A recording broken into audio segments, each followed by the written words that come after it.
Welcome to The Edit. If you're a photographer looking to elevate your business, you're in the right place. We're three seasoned pros who have managed profitable businesses over the past 2 decades. Together, we've curated strategies for what works and what doesn't, and we're here to share that knowledge with you. Whether you're just starting out or have been around a while, join us to build sustainable, profitable, and fulfilling businesses together.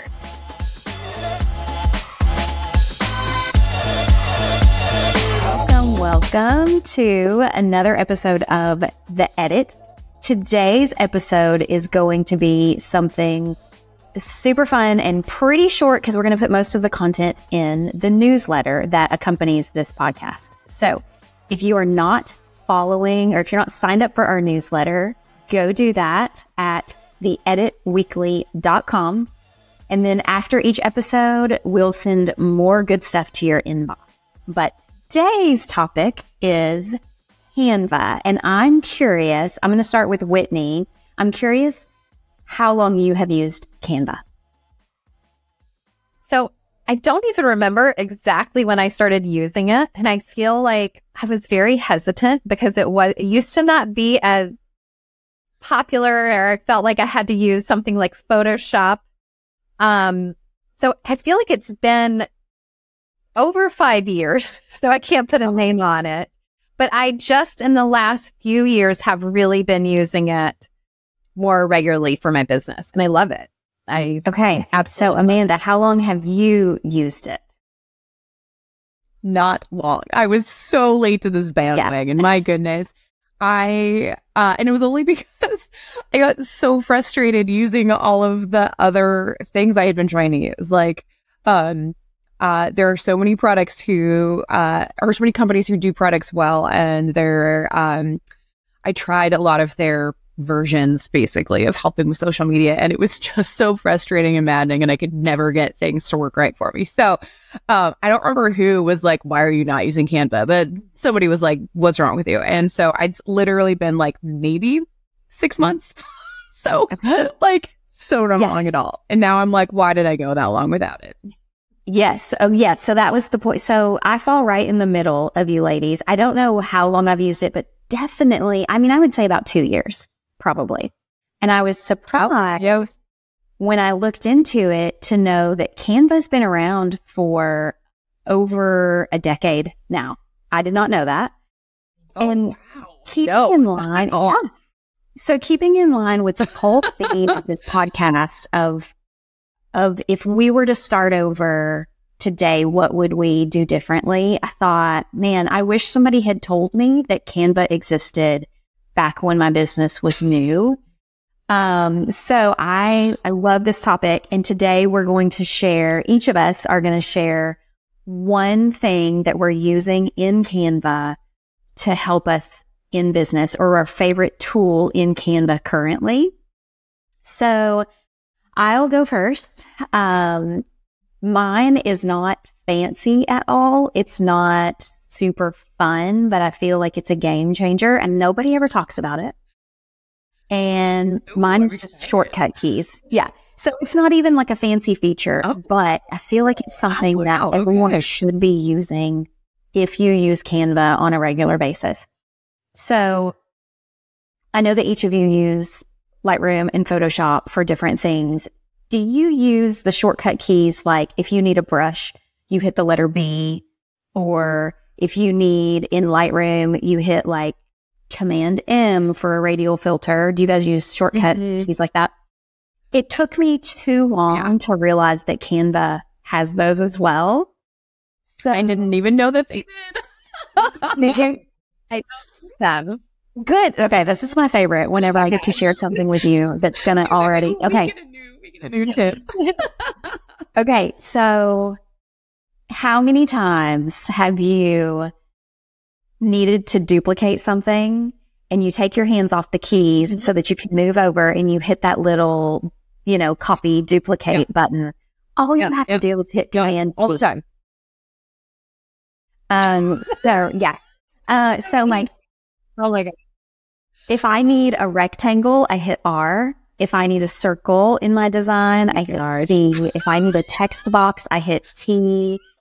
Oh my gosh, that's like so easy that it's like, oh my gosh, like genius. Box. That's like, because I'm always like, I always get confused with the text. Like, oh, I've got to go and like add a box and, you know. And I feel like doing it all wrong, Whitney. Yeah, the mental energy that I spend, this is so silly, but I'll stare at it for a second and think, do I need a heading or a subheading? And it doesn't matter, but it takes a moment out of what I'm doing. And I mean, even just lifting your hands off of the keys to touch your trackpad or your Wacom tablet or, you know, your pen or whatever it is. I know that seems so silly, but over the course of designing something throughout the day or the week or the month or the year, I feel like shortcut keys in Lightroom and Photoshop and now Canva have changed my life. When I'm trying to align my text, there's shortcut buttons for that. I mean, so what I'm going to do is I'm going to create something in Canva that has all of the shortcut keys that I love, and we can put it in the newsletter so that you guys can start using shortcuts. Perfect. Yourself. Yeah. Yep. So that's not necessarily like a fancy feature, but no one ever talks about it. And I'm here to save time when I'm working. So that was my favorite Canva tool. Amanda, would you like to share what you're currently loving in Canva?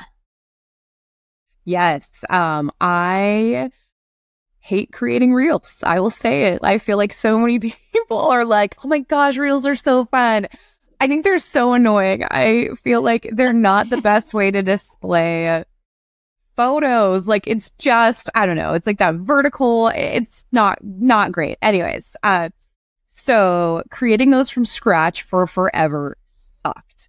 And so when I, like 6 months ago, discovered I really should be using Canva, I realized that there were like templates. And once you create a reel or any content, you can just be like, cool, duplicate that. And so that's just what I started doing. And so now I have a couple of reel templates, and all I have to do is like throw my photos in what I've already created.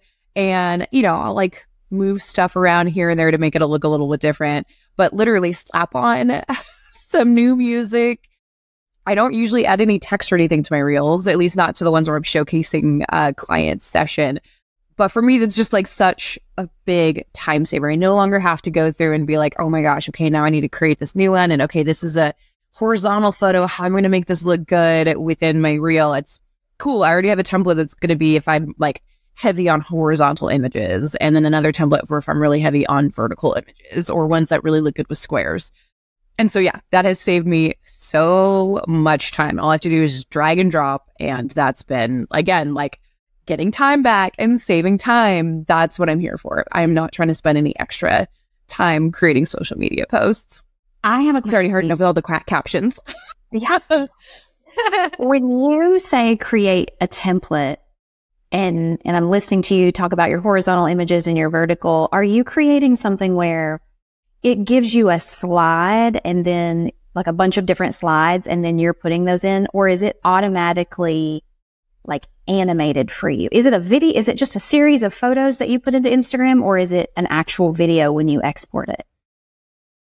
Yeah, so it's an actual video when I export it. So it's like a whole like video. So each slide is there, and I've got basically like image placeholders. So if it's going to be horizontal heavy, I already have like the image boxes where I just drag and throw my photo in there. And then I just have to resize according to what looks best for the horizontal image. So for most of those, it'll be 2, sometimes 3 horizontal images on one of the slides. So as you're watching the video, yeah, you got to look a little bit closer or like hold your finger on there to stop to really look at each one of those. But I don't have to like now try to like go in and manually do that every single time. It's just already in there. And then when I export it, pop on my phone and just download the file. It's a video file. It's all set to go. And I can just put that right into Instagram. So smart.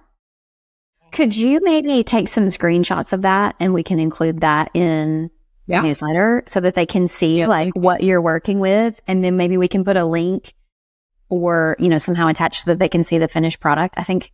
Yeah, so totally. Yeah. Happy to do it.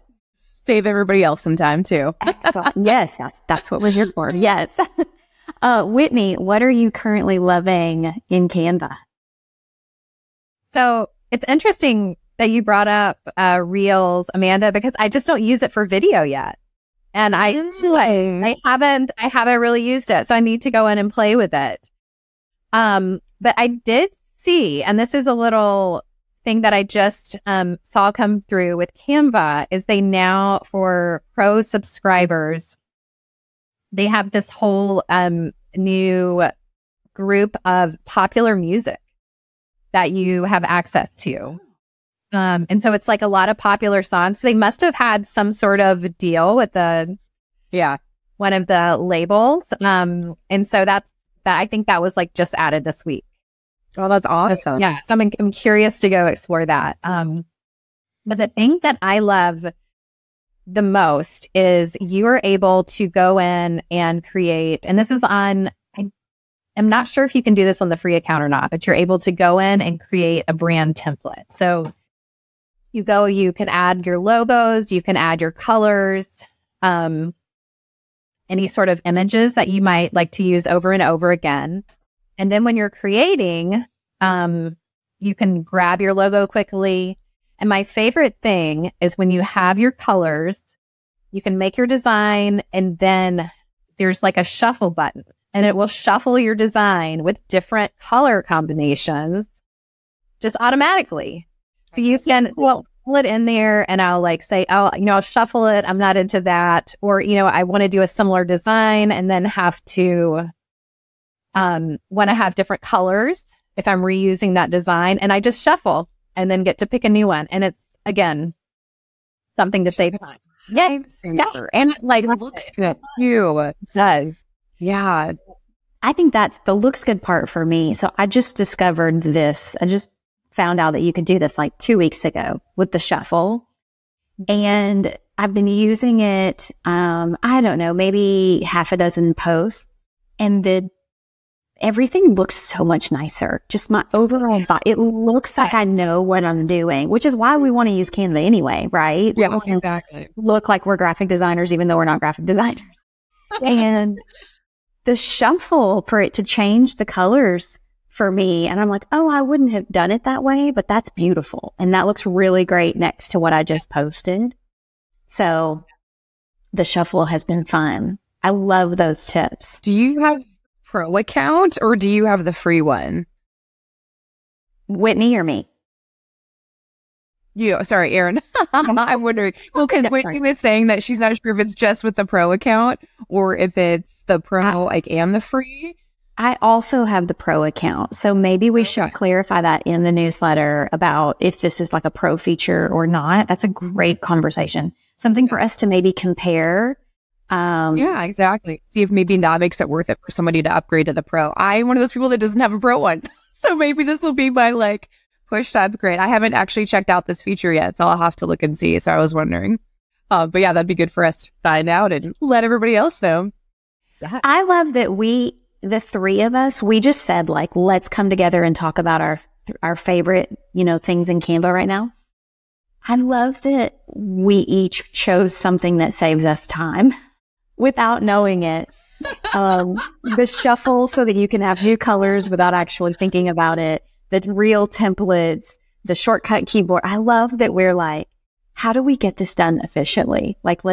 Let's do it. Exactly. There are not enough hours in the day when you've got your work, your home life, your kids. Please save me all the time that you can. I just don't have it in me to do all of that. And I think this is just skimming the surface. I could go on about so many other features that save you time. And, I hate that I put off really using this for so long because although I think things like InDesign and Photoshop, there's stuff you can do in there that you can't do in Canva or is a little different. I mean, Canva's getting to where you can almost do everything now, but, the Photoshop, Adobe products are very, for a really high learning curve.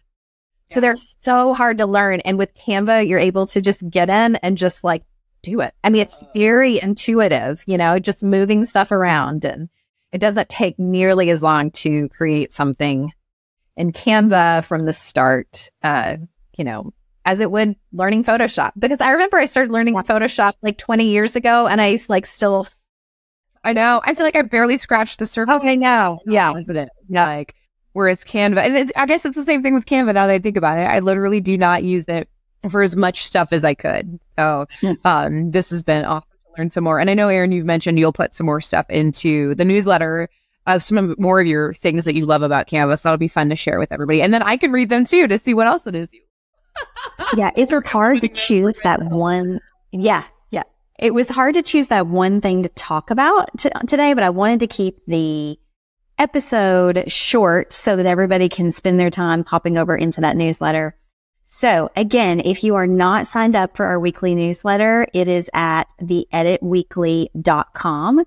And then we're also on Instagram at The Edit Weekly, and we'll create a post about Canva and about this episode, because I would love for our listeners to chime in and talk about how they're using Canva and some of their tips that we may not know. I'd love to start a bigger conversation over on Instagram.